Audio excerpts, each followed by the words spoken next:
ഏതായാലും ഇന്നത്തെ തെരഞ്ഞെടുപ്പ് ഫലത്തിൽ കുറേ അധികം സംഖ്യകൾ നിരാശാഭരിതരും, എന്നാൽ കോൺഗ്രസ് വളരെ ആഹ്ലാദഭരിതരുമാണ്. വിജയം ആഘോഷിക്കുന്ന തിരക്കിലാണ് സോഷ്യൽ മീഡിയയിൽ കോൺഗ്രസിനെ പിന്തുണയ്ക്കുന്നവരും പ്രതിപക്ഷത്തെ പിന്തുണയ്ക്കുന്നവരും മോദി വിരോധികളുമെല്ലാം. പക്ഷേ എന്ത് കണ്ടിട്ടാണ് ഈ അഹങ്കാരമെന്നും മാത്രം മനസ്സിലാകുന്നില്ല.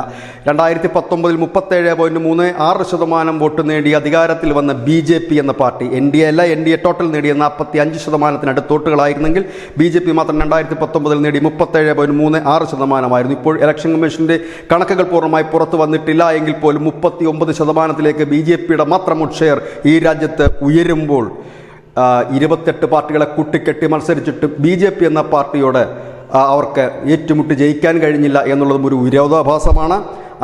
240 സീറ്റുമായി BJP ഒറ്റയ്ക്ക് നിൽക്കുമ്പോൾ ഈ പ്രതിപക്ഷ പാർട്ടികളെല്ലാം കൂടി നേടിയത് 233 സീറ്റുകൾ മാത്രമാണ്.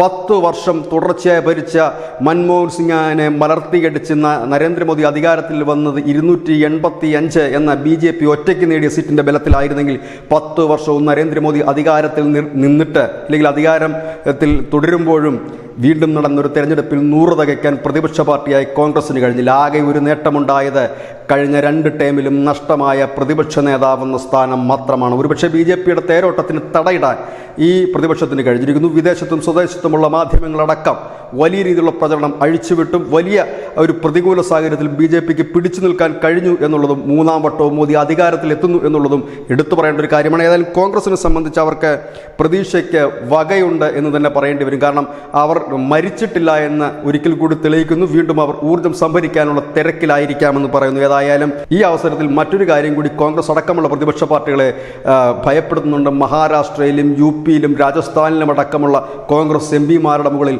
എപ്പോഴും ഒരു റഡാർ കണ്ണുമായി അവർക്കിനി കാത്തിരിക്കേണ്ടി വരും. News desk news India Malayalam.